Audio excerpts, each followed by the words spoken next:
Então, Vamos reiniciar a gravação. Iniciar. Gravação iniciada, presidente. Bom, só um pouquinho, Ricardo. Nós concluímos a pauta da reunião, da sessão do dia 12 de agosto, das 14 horas. Vamos fazer a antecipação de alguns itens da pauta. Vamos dar início à pauta do dia 13 de agosto de 2020, previsto para iniciar amanhã, né, às 9 horas. Vamos fazer aí a antecipação de alguns processos na ordem da pauta. Item 82, Agropecuária Penedo, relator Ricardo Barozzi. Podemos seguir, então, com o seu voto, relatório e voto, Ricardo. Ok, vamos começar. É uma exclusão do Simples Nacional, que se funda na existência de débitos com exigibilidade não suspensa. A manifestação de inconformidade alega que suas pendências estariam regularizadas tempestivamente e junto a documentos. Cumpre esclarecer que a empresa alegou que havia apresentado embargos à execução do débito que ensejou a exclusão com o oferecimento de imóvel rural para sua garantia. A DRJ entendeu que é improcedente e fundamentou sua decisão alegando que o prazo para a regularização ou impugnação deve ser contado a partir da ciência do ADR. Não tendo sido regularizada no prazo de 30 dias da ciência do ADR, deve ser mantido o efeito da exclusão do Simples Nacional. Inconformada, a interessada apresentou recurso voluntário, onde essencialmente alega que a apresentação dos embargos à execução fiscal implica na suspensão da exigibilidade. A manutenção da exclusão do regime nessas condições ofenderia a princípios constitucionais e a entendimentos doutrinários e jurisprudenciais. Anexa também certidão positiva com efeito de negativa de débitos relativos aos tributos federais e à dívida ativa da União. Posso seguir? Pode. O recurso é tempestivo e preenche os requisitos de admissibilidade. Como relatado, a empresa foi excluída do regime do Simples Nacional pelo fato de possuir débito com a Fazenda Pública Federal, cuja exigibilidade não se encontrava suspensa na conformidade do que prevê o inciso 5º do artigo 17, combinado com o inciso 1 do artigo 29 da Lei Complementar número 123. E aí eu reproduzo esses dois dispositivos. Pelo que consta dos autos, a interessada tomou ciência do ato de exclusão em 30 de setembro de 2016, conforme folha 6. Parágrafo 2º do artigo 31 da mesma lei complementar é absolutamente claro quanto ao prazo de 30 dias para a regularização dos débitos ensejadores da exclusão fundamentada no referido inciso 5 do artigo 17. E aí eu reproduzo também esse dispositivo. Nada obstante, a empresa insiste que a posterior aceitação da garantia por parte do juízo da execução fiscal do referido débito, conforme auto de penhora, depósito e avaliação lavrada em 30 de agosto de 2017, as folhas 138, poderia surtir o efeito do cancelamento da exclusão do regime. Ora, se a lei previu um prazo de 30 dias a partir da comunicação da exclusão para a regularização do débito sem exigibilidade suspensa, não se pode aqui e agora relevar a exigência e aceitar o seu cumprimento com um atraso de aproximadamente 10 meses. Nada impede, entretanto, que o contribuinte pleiteie o retorno ao regime a partir do ano calendário subsequente àquele que se deu a regularização, logicamente, se não incorreu em outras hipóteses impeditivas. Os argumentos que invocam princípios constitucionais, entendimentos doutrinários e jurisprudenciais não podem lhe socorrer nesta via administrativa. É que a atuação administrativa deve ser pautada e estabelecida na lei, e aí eu reproduzo os artigos, basicamente a súmula CARF número 2, né? Não se pode, assim, dar guarida à pretensão recursal. Pelo exposto, oriento meu voto no sentido de negar provimento ao recurso voluntário. O relator está negando negando provimento ao recurso. Paulo. Com o relator. Gustavo. Com o relator. Fábio. Com o relator, presidente. Elcio. Andréia, né? Acompanho o relator, presidente. Elcio. Também vou acompanhar o relator. Olitânia. Com o relator. Acompanha o relator, então, por unanimidade de votos, o colegiado decide negar provimento ao recurso do item 82.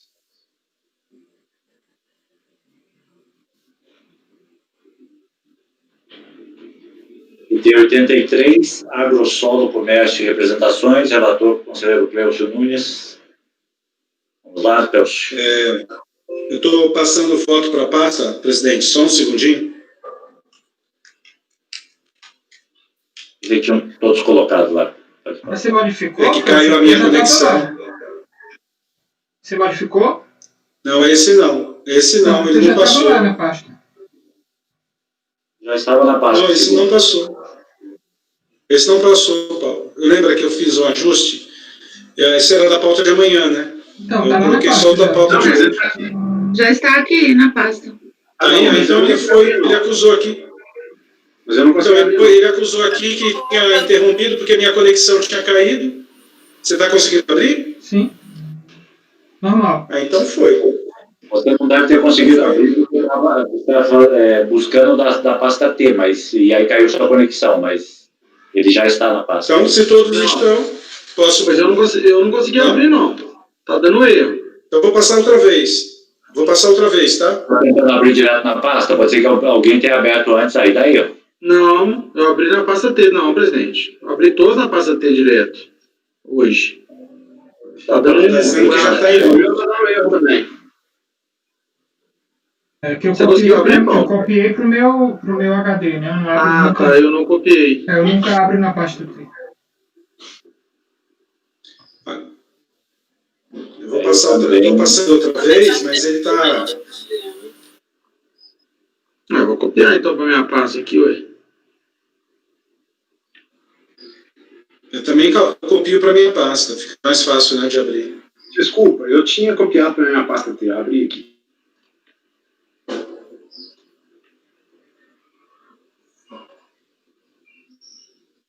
Ele está aparecendo aqui para mim na pasta T. Vocês não estão conseguindo abrir? Vou tentar agora, só um minutinho. Só o Flávio que não estava conseguindo, eu acho, né? Eu não consegui abrir também. Mas copia aí, leva para o seu computador o arquivo. Eu estou fazendo isso, presidente, só um segundo.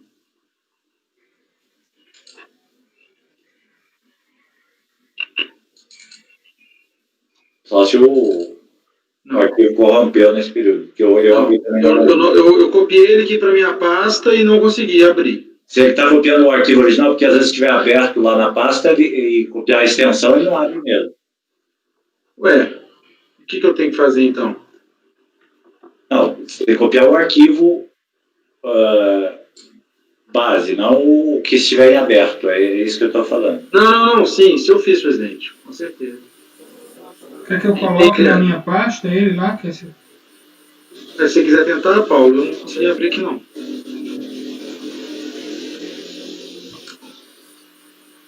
Você não conseguiu? Não está conseguindo, Flávio?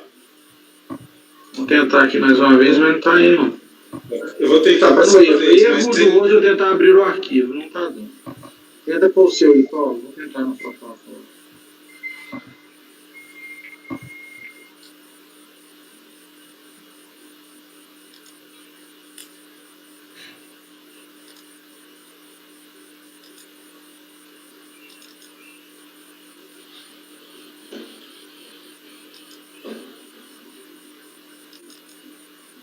coloquei.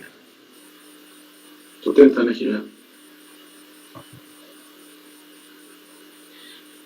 Maravilha, para mim deu. Eu abri o do Paulo lá, deu certo. Desculpa aí, pessoal. Então você não conseguiu abrir pela minha pasta, foi isso? Porque ó, eu estou passando outra vez, agora ele não está executando a operação. Não, mas Pode ser que esteja mesmo no arquivo, né? Você vai ter que apagar um e pôr o outro. Tem que excluir e colocar de novo, é isso? Imagina. Mas assim, pra mim já tá dominado aqui. O Paulo já tentou... Mas acho que o Maurício ainda não tá. Que tá ok. É, eu consegui abrir a pasta do Paulinho. Então, vamos lá. Então, desculpem aí. Bom, esse caso também é de exclusão do Simples. Presidente, é a empresa Agrosolo, Comércio e Representações Limitada. Trazer recurso voluntário, interposto contra a decisão da 4ª turma da DRJ de São Paulo, que julgou improcedente manifestação de inconformidade oferecida pela contribuinte. De acordo com a representação fiscal de folhas, a contribuinte não efetuou a escrituração contábil de sua movimentação bancária e exerceu atividade de intermediação de negócios, ambas condutas vedadas pela Lei Complementar 123 de 2006 e que levam à exclusão do Simples. A empresa iniciou suas atividades em 22 de 5 de 75 e o objeto social da empresa é a exploração do comércio e representação de produtos e máquinas agrícolas. A auditoria fiscal teve início em 10 de 1 de 2014, referente ao período de 1 de 1 de 2010 a 31 de 12 de 2011.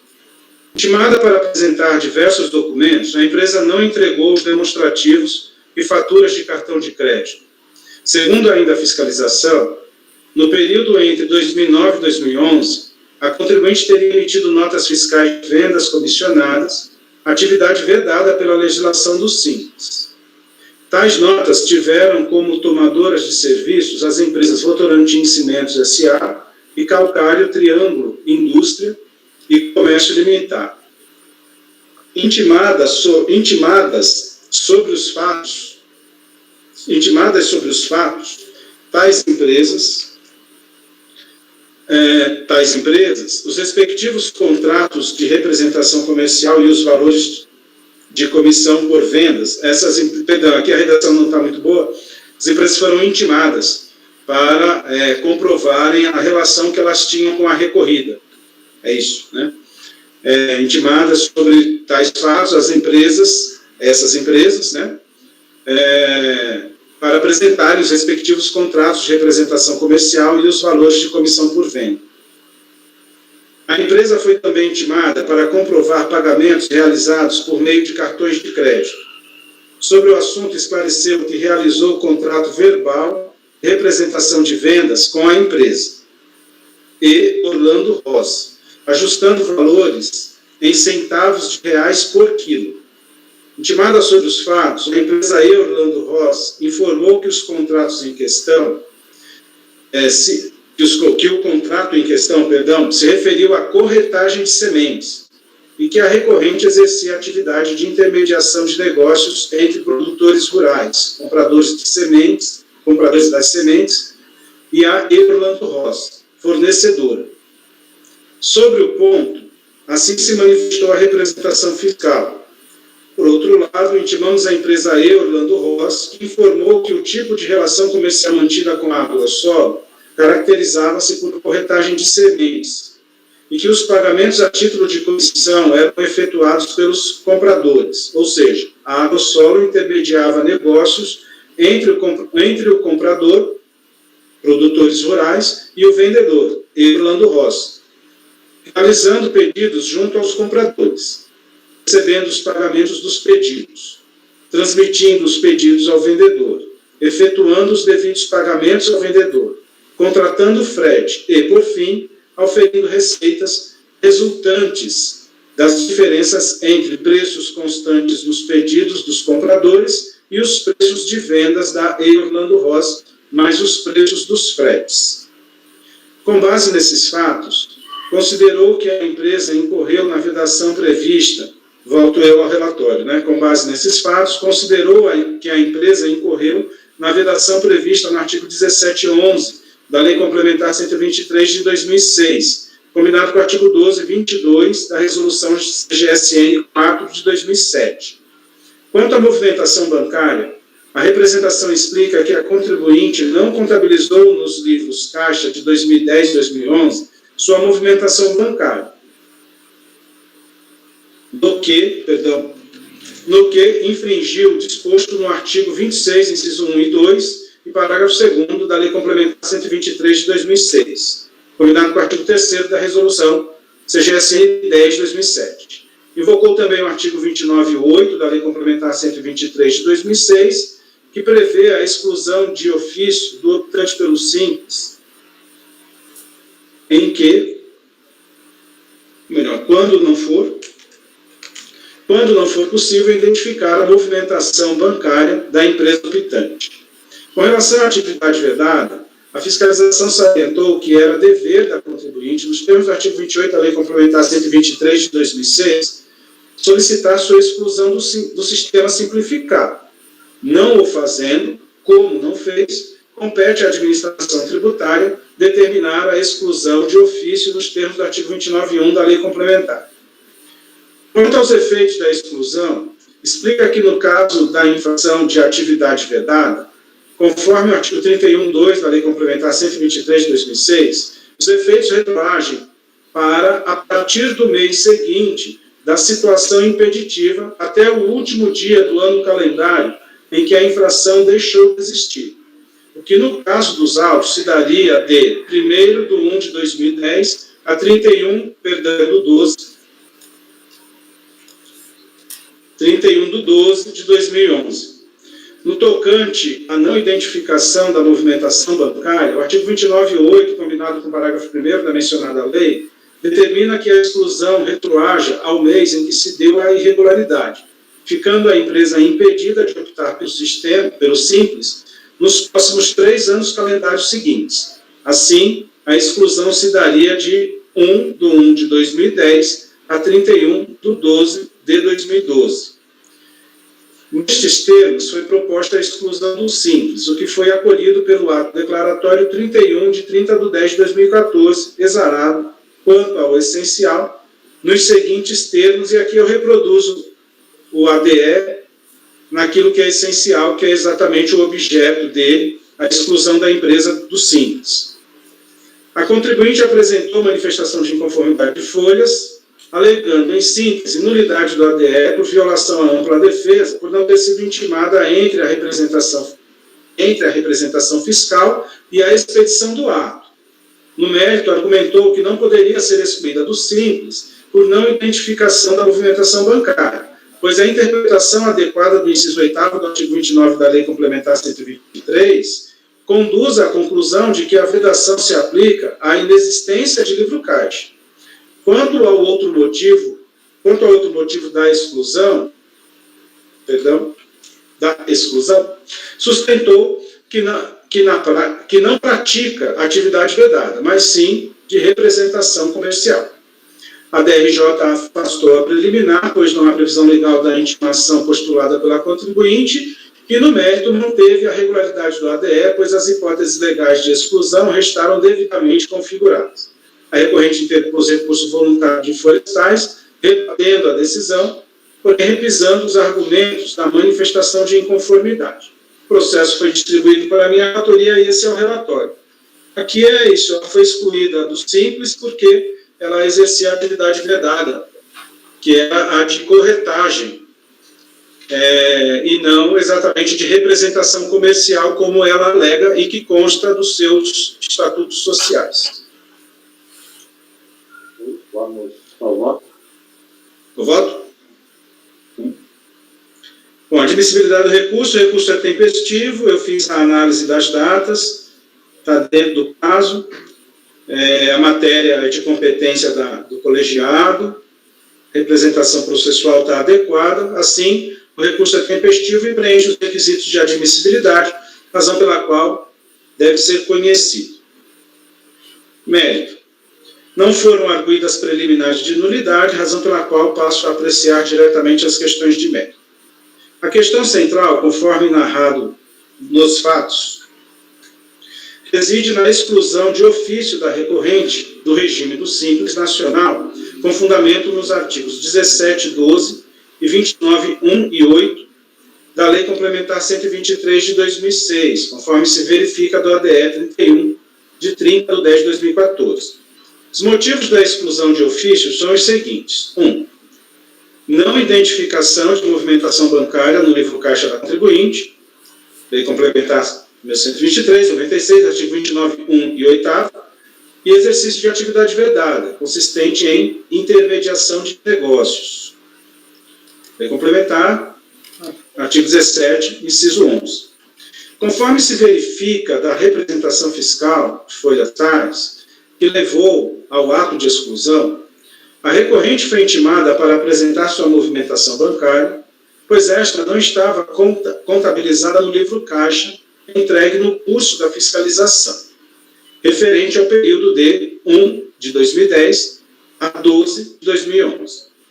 Realmente, das cópias do livro caixa, anexas às folhas 41 a 61, não consta a movimentação bancária da recorrente. A recorrente não nega este fato, tanto que em suas defesas argumenta que a não contabilização da movimentação bancária no livro caixa não constitui infração suficiente para a exclusão de ofício dos Simples. Para a recorrente, é motivo para a exclusão de ofício se o contribuinte não mantiver o livro caixa. Ocorre que o artigo 26, parágrafo 1º e 2º da Lei Complementar 123, diz o contrário. Veja-se, e aqui eu cito o dispositivo legal, exatamente o parágrafo 2º do artigo 26 da Lei Complementar, que diz: as demais microempresas e as empresas de pequeno porte, além do disposto dos incisos 1 e 2 do caput deste artigo, deverão ainda manter o livro caixa em que será escriturada sua movimentação financeira e bancária. O acesso à integral movimentação bancária da recorrente foi possível com o dossiê integrado de movimentação bancária de imóvel, folhas tais.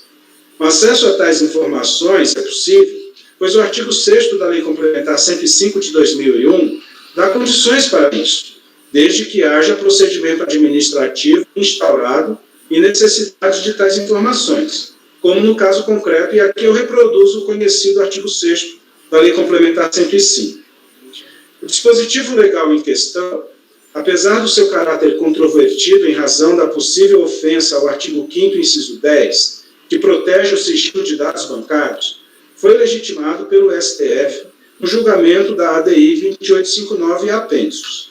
No julgamento da mencionada ADI, ficou decidido que o artigo 6º da Lei Complementar 105 de 2001 não ofende o sigilo de dados, pois não se trata de quebra de sigilo, mas de transferência de sigilo para a autoridade fiscal, desde que haja justa causa para tanto, comprovada pela instauração de procedimento administrativo.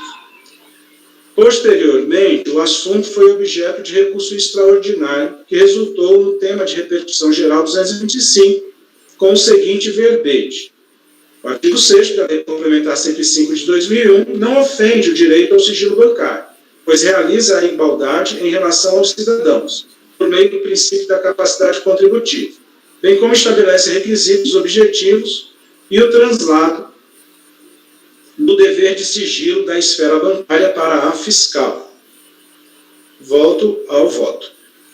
Assim, ao não demonstrar no livro razão sua movimentação bancária, o recorrente infringiu a regra do dispositivo legal transcrito. Pois é. Alô? Livro caixa, né? Perdão, livro caixa. Assim, ao não demonstrar no livro caixa sua movimentação bancária, a recorrente infringiu a regra do dispositivo legal transcrito do dispositivo legal transcrito. E o acesso à sua movimentação bancária pela DIMOB não afronta a legalidade. Essa infração acarreta a exclusão da optante do Simples, do regime do Simples, conforme se verifica do artigo 29, inciso 8º da Lei Complementar 123. E aí eu reproduzo o artigo 29, que fala exatamente dessa hipótese de exclusão, né, de ofício. Da CA, a exclusão de ofício das empresas optantes pelo Simples da CA quando houver falta de escrituração do livro caixa ou não permitir a identificação da movimentação financeira, inclusive bancária. Sobre o outro motivo da exclusão, qual seja o exercício de atividade vedada, consistente na intermediação de negócios, o artigo 1711 da Lei Complementar 123, à época dos fatos, 2010-2011, dispunha o seguinte, artigo 17, não poderão recolher os impostos e contribuições na forma do Simples Nacional a microempresa ou empresa de pequeno porte, inciso 11, que tenha por finalidade a prestação de serviços decorrentes do exercício de atividade intelectual, de natureza técnica, científica, desportiva, artística ou cultural, que constitua a profissão regulamentada ou não, bem como a que preste serviços de instrutor, de corretor, despachante ou de qualquer tipo de intermediação de negócios.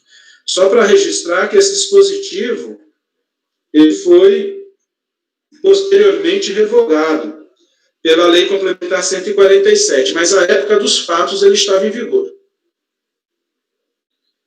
Com relação aos contratos celebrados, eu até abro uma nota, para explicar isso aqui, essa nota de rodapé número 1. Com relação aos contratos celebrados com a empresa Companhia Cimento Portland, Itaú e Votorantim, observa-se o seguinte,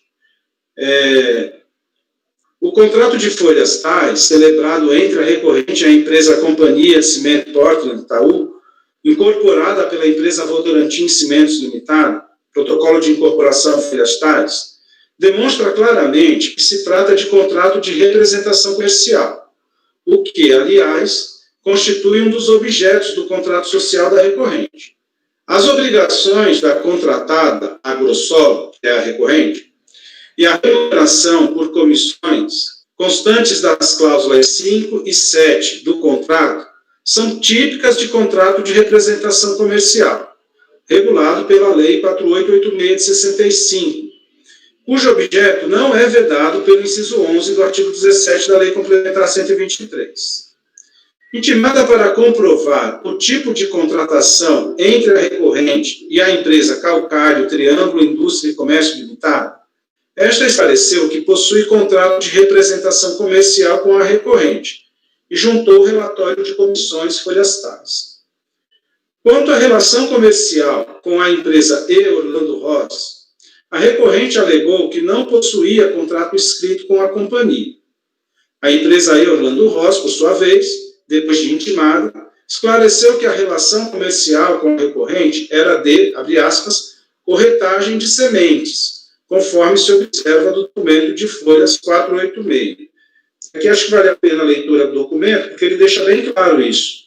E tem primeiro, a relação comercial que envolveu a Agrosolo, que é a recorrente, e o contribuinte E. Orlando Ross, no período de 1/10 a 12, de 1 de 2010 a 12 de 2011, caracteriza-se por corretagem de sementes. Apresentamos no anexo 1 relação com o número das notas fiscais referente a vendas emitidas a clientes da região norte de São Paulo, os quais procuram a empresa Agrosolo Comércio, que é a recorrente, para a intermediação da compra, bem como logística da mercadoria até a região. Se tratando de corretagem, os pagamentos a título de comissão podem ser efetuados pelo vendedor ou comprador. Neste caso, eram realizados pelos compradores. Não existe qualquer forma de pagamento efetuado pela E. Orlando Ross a Agrosolo, a título de intermediação comercial, no período de 1 de 2010 a 12 de 2011. Então, a E. Orlando Ross deixa claro aqui que a relação que ela tinha com a recorrente era uma relação de corretagem, e não exatamente de representação comercial. A intimação de folhas 488 exigiu a apresentação de diversas notas fiscais emitidas pela E. Orlando Ross por intermediação de negócios realizadas pela recorrente.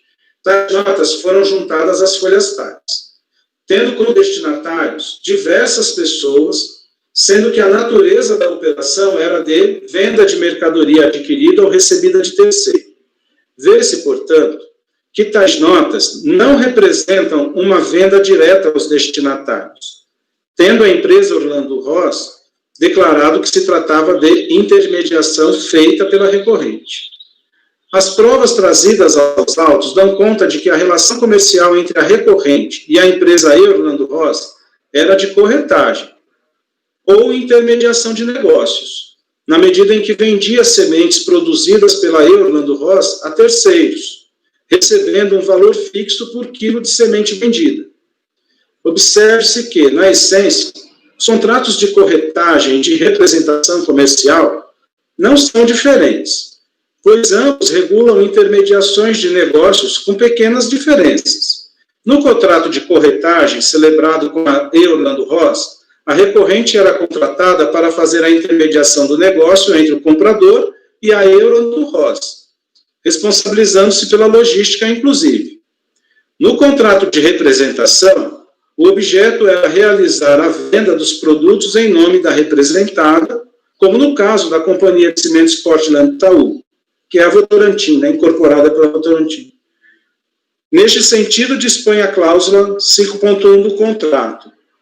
Além das obrigações que lhe são aplicáveis nos termos da lei, durante a vigência deste contrato e suas prorrogações, o representante compromete-se às suas expensas exclusivas a promover diligentemente a venda do produto no território, de acordo com o disposto neste contrato, com as instruções fornecidas pela representada, quanto ao volume de vendas e respectivas condições comerciais de preço e prazos. Conforme o artigo 700, Conforme o artigo 722 do Código Civil, o contrato de corretagem se define como, artigo 722, pelo contrato de corretagem, uma pessoa, não ligada a outra em virtude de mandato, de prestação de serviços ou qualquer relação de dependência, obriga-se a obter para a segunda um ou mais negócios, conforme as instruções recebidas. Trata-se, portanto, de uma intermediação de negócios em que o corretor não possui vínculos de subordinação com o cliente, vendedor da coisa. No contrato de representação comercial, regido pela Lei 4886 de 65, tem-se também a intermediação de negócios com mais subordinação entre o representante e o representado. Vou citar agora o artigo 1º desta lei. Exerce a representação comercial autônoma a empresa jurídica, a pessoa jurídica ou a pessoa física, sem relação de emprego, que desempenha em caráter não eventual por conta de uma ou mais pessoas a mediação para a realização de negócios mercantis, agenciando propostas ou pedidos para transmiti-los aos representados, praticando ou não atos relacionados com a execução dos negócios. Por conseguinte, as provas trazidas ao processo demonstram que, realmente, os vínculos mercantis entre a recorrente e as empresas Companhia de Cimentos Portland Taú, Orlando Ross e Calcário Triângulo Indústria e Comércio era de representação comercial ou de corretagem, ambas equivalendo a, abre aspas, intermediações de negócios em geral. Assim, configura-se a vedação prevista no artigo 17, inciso 11 da Lei Complementar 123 de 2006, o que leva à exclusão de ofício do simples, caso a empresa não o faça espontaneamente. Não houve impugnação por parte da contribuinte quanto à retroatividade dos efeitos do ADE, razão pela qual deverão ser mantidos conforme consta do ato. Registre-se, por fim, não deve ser acolhido o argumento da recorrente de que, entre a representação fiscal e a expedição do ADE, devesse ser intimada para exercer o contraditório e a ampla defesa, pois até a expedição do ato não se tem uma pretensão devidamente constituída pela administração tributária. A intimação da contribuinte sobre a expedição do ADE inaugura a fase litigiosa do processo, a partir da qual poderá exercer as garantias constitucionais do contraditório e da ampla defesa, como de fato exerceu conforme prevê o artigo 7º1, combinado com o artigo 14 do Decreto 7235. Diante do exposto, conheço do recurso e, no mérito, voto por negar provimento, devendo se manter integralmente o ADE. Esse é o voto, presidente. Bem, um voto bastante fundamentado, né? Cansativo. Acho que está bem clara a posição. Então, o relator vota por negar provimento. Paulo? Eu acompanho o relator. Gustavo? Acompanho o relator. Ricardo? Acompanho o relator. Flávio? Com o relator, presidente. Andréa? Acompanho o relator, presidente. Mauritânia? Acompanho. Ok. Eu também acompanho. Gustavo? Tá desligado o seu microfone. Só uma última ponderação. Esse último argumento, ainda que ele tenha colocado no final, ele não seria uma preliminar, porque ele acusa cerceamento de defesa, ainda que ele ponha lá no final do recurso dele. Mas ele não levantou como preliminar. Mas, enfim, é uma questão de nulidade judicial. Poderia considerar como uma alegação de nulidade que a gente trata como preliminar. Mesmo que você trate ali no seu voto dessa maneira, acho que a gente pode considerar como uma rejeição. Não me oponho, presidente. Acho que se não faz diferença no resultado, não me oponho. Ok. Transfiro aqui para preliminar. Todos de acordo?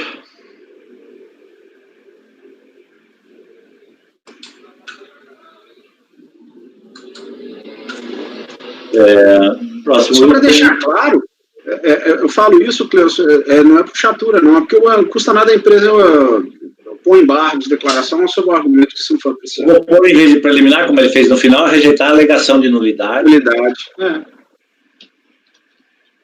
Não, acho que fica mais prático, então.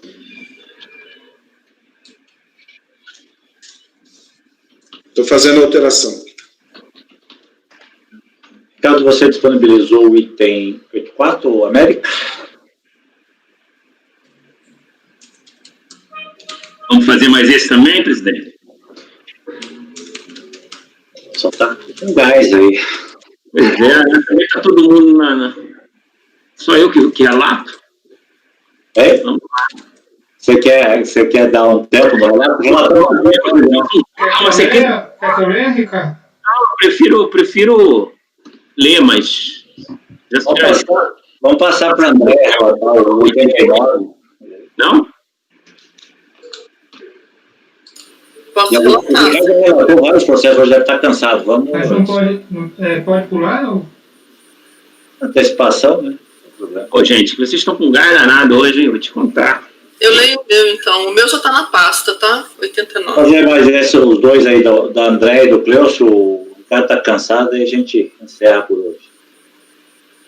Vamos dar o tempo para o Cleuso. A Andréa faz o item 89. O meu, então, não é agora, presidente? Vamos fazer o até para você descansar, você leu o 3 em sequência, não? O próximo é o meu, então. O próximo seria o seu, mas vou passar para André. 89. Não tem problema, é antecipação mesmo.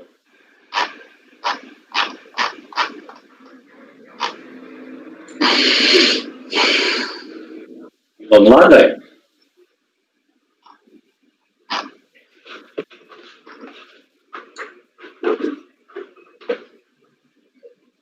O som está fechado, André. Ok, agora. É o processo da Codinox. Trata-se de recurso voluntário interposto contra o acórdão da DRJ São Paulo 1, que manteve a exclusão do Simples Nacional, efetivada pelo ADE, número tal, com efeitos a partir de 1º de janeiro de 2013, em virtude de existirem débitos da contribuinte com a Fazenda Pública Federal com a exigibilidade não suspensa. Aí segue a transcrição da emenda. Cientificado dessa decisão, o contribuinte apresentou recurso voluntário. Em suma, apresenta os seguintes argumentos. Enfatiza que não tem débitos perante a Receita Federal, cuja exigibilidade não esteja suspensa, tendo em vista que os débitos inscritos em dívida ativa foram objeto da ação incidental de embargos do devedor número tal e estariam com a exigibilidade suspensa. Destaca que o Sistema Integrado de Pagamento de Imposto e Contribuição, aqui o Simples, né, ou o Simples Nacional, tratam de um regime jurídico específico, mas não de um favor fiscal, imunidade ou isenção. Faz um extenso arrazoado sobre os princípios da Constituição Federal de 1988, citando os princípios declarados no preâmbulo da Constituição Federal, que protegem o desenvolvimento nacional, a distribuição equitativa da renda, o emprego, a renda, a solidariedade social e enfatizando a proteção constitucional às empresas de pequeno porte. Defende a inconstitucionalidade do artigo 17, inciso 5º, da Lei Complementar 123 de 2006. Cita doutrinadores. Ao final, requer, ante todo exposto, requer a recorrente seja provido o presente recurso e reformada a decisão que determinou a expedição do termo de indeferimento de opção do Simples Nacional, tudo consoante os argumentos supradeduzidos. Pugna para que as publicações e intimações oficiais sejam feitas única e exclusivamente, doravante, em nome do advogado. É o relatório. Posso passar?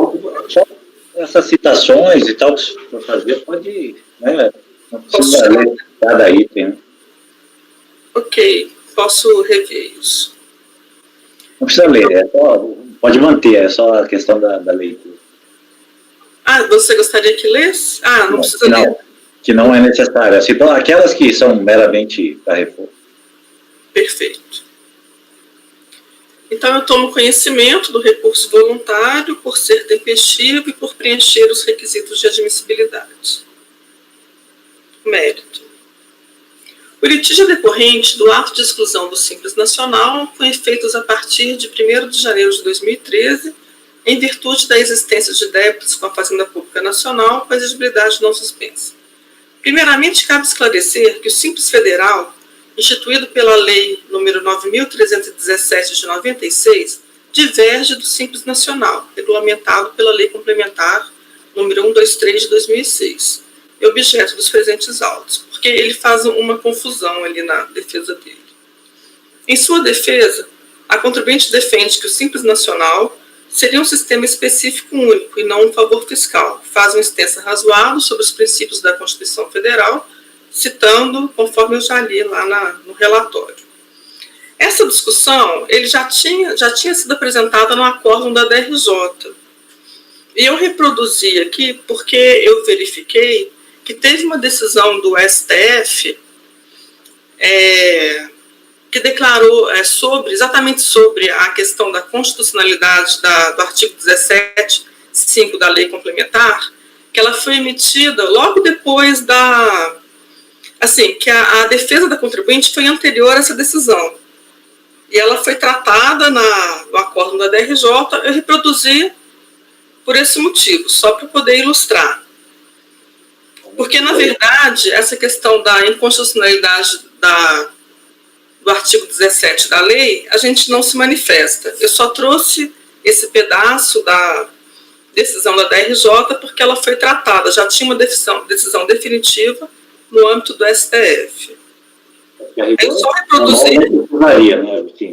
Pode tirar, né? Não, pode manter, não atrapalha, mas assim, nós estamos premidos aí pelas tumulacáficas. É o que eu coloco aqui ao final. Eu só coloquei porque eu achei que cabia no contexto, normalmente eu não colocaria.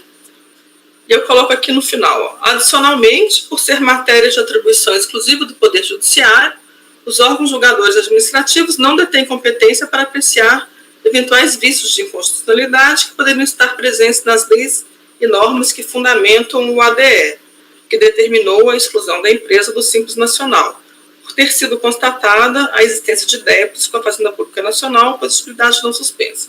Assim determina a súmula número 2 do CARF. Aí eu resumo assim. Quanto aos débitos que ensejaram a exclusão da empresa do Simples Nacional, nos termos do inciso 5º do artigo 17 da Lei Complementar 123 e da Resolução do Comitê Gestor número 94, as empresas que possuírem débitos com o INSS ou com as fazendas públicas, cuja elegibilidade não esteja suspensa, não poderão recolher impostos e contribuições na sistemática do Simples Nacional. Reproduz os dispositivos. A possibilidade da regulação da pendência está prevista no artigo 31 da Lei Complementar, reproduz também o dispositivo.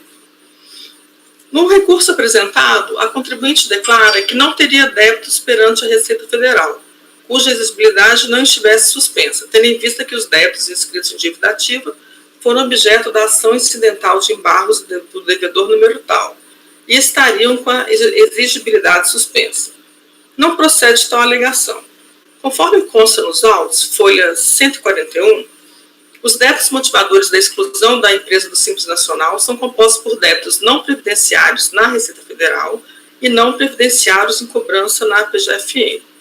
Eu reproduzo aqui a tela do CIVEX, aí são 2 grupos.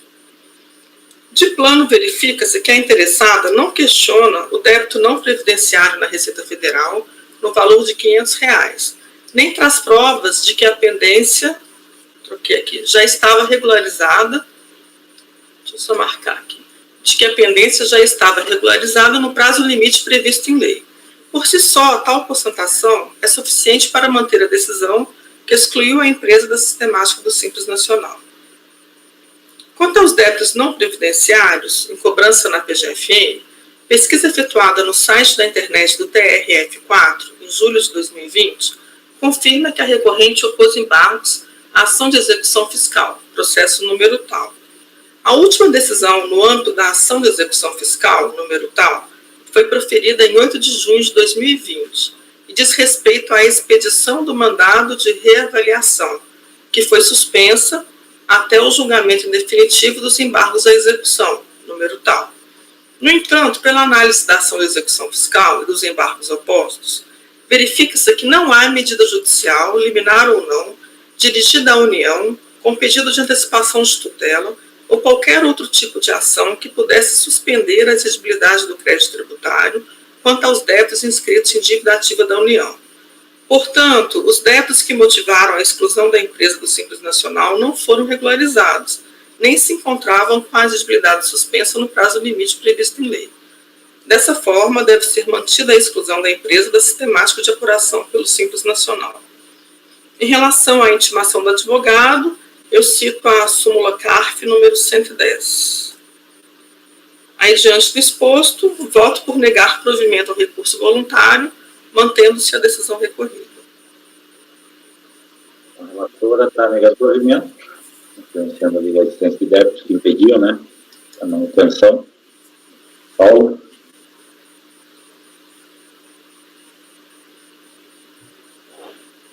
Mauritânia quer falar. Mauritânia?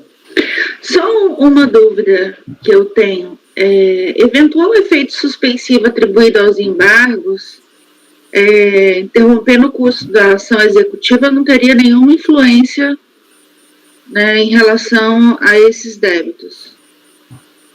O processualista que pediu a palavra aí, Gustavo. Longe disso. Mas, na verdade, é o seguinte, o problema eu até entendo que sim, porque a garantia do juízo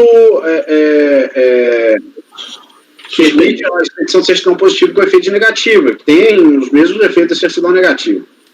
O problema é que esses embargos tem que ver a data, né? Isso. Esse que eu chamo a atenção. Esse que eu chamo a atenção, Gustavo. Eu acho que a exclusão aí foi em 2012. O caso de regularização foi em 2012. Os embargos foram ajuizados em 2014. Além disso...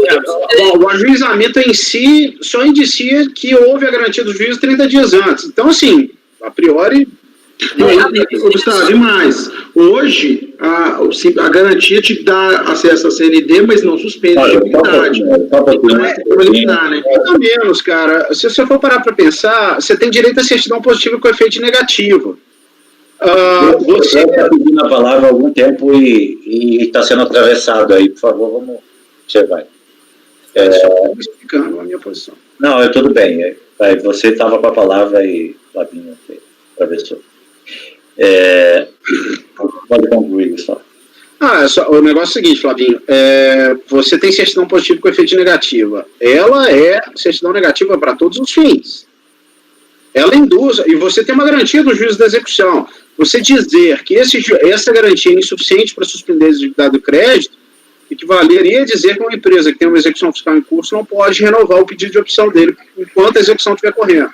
Entendeu?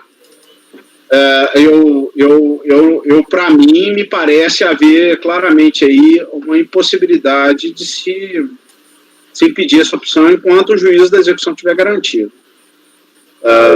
Mas é isso. Eu vou passar para o Cléo, depois eu abro a palavra para o Flávio dar seu entendimento. Cléo.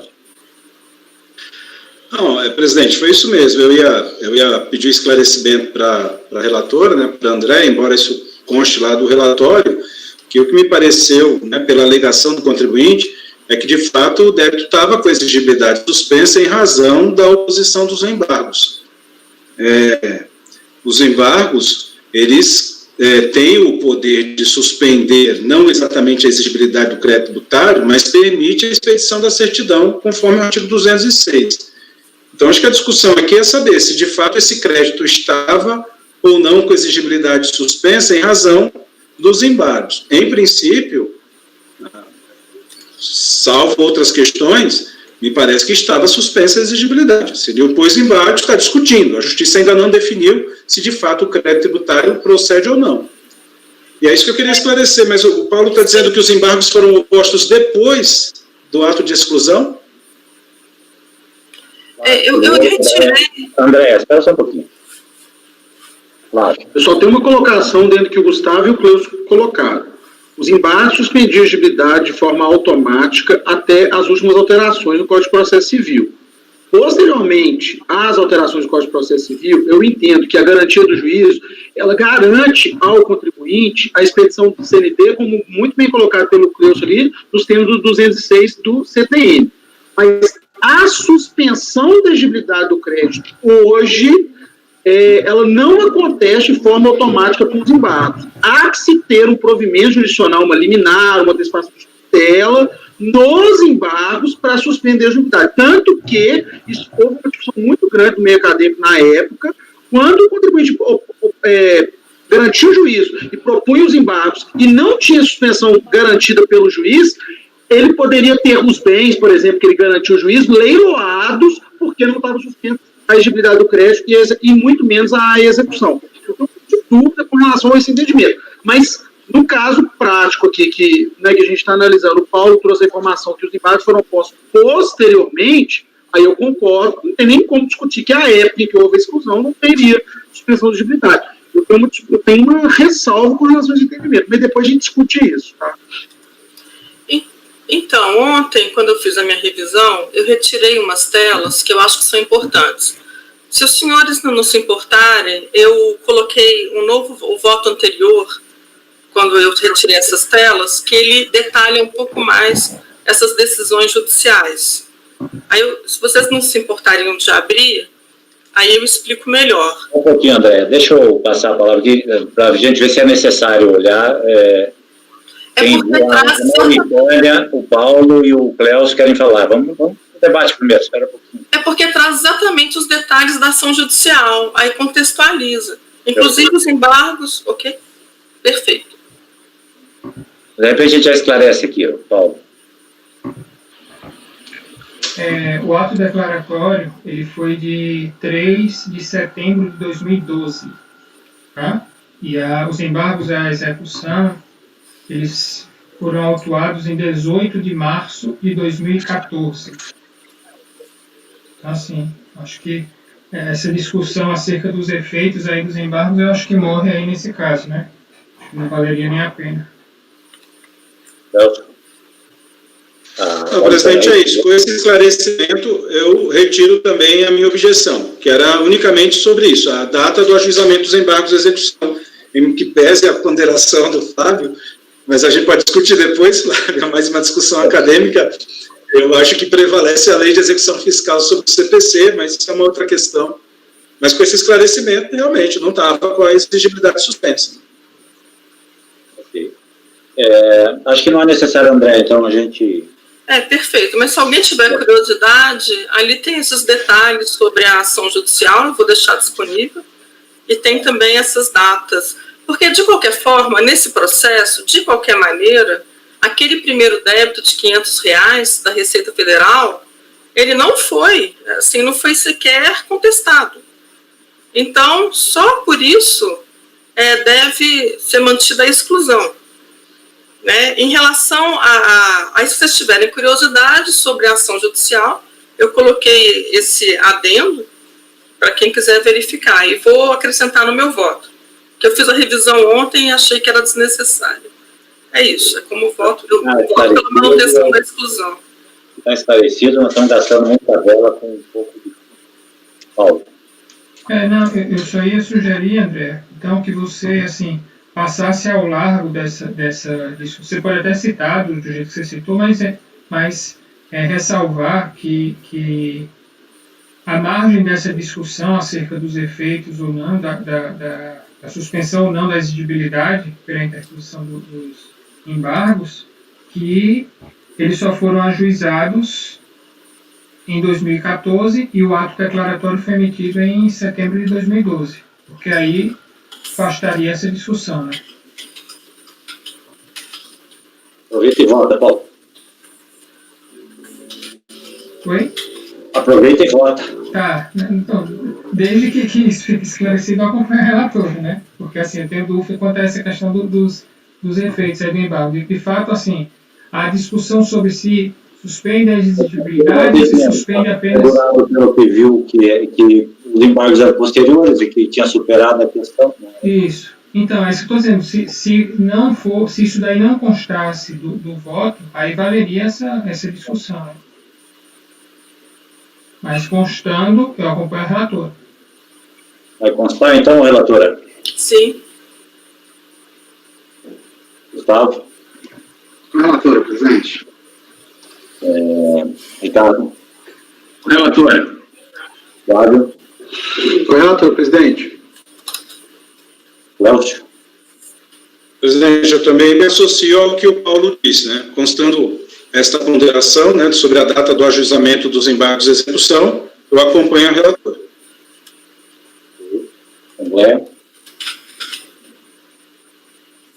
André. Perdão. Acompanha a relatora, presidente. Também acompanho, então, por unanimidade de votos, negar provimento ao recurso, item 89.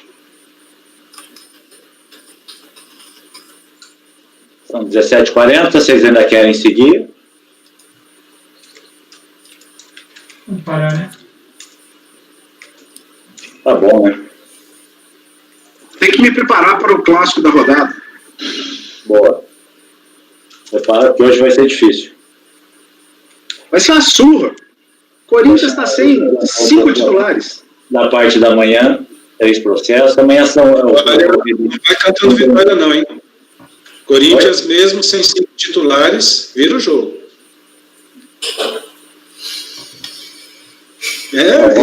Tá indo? Olha lá. Encerrando, então, a gravação.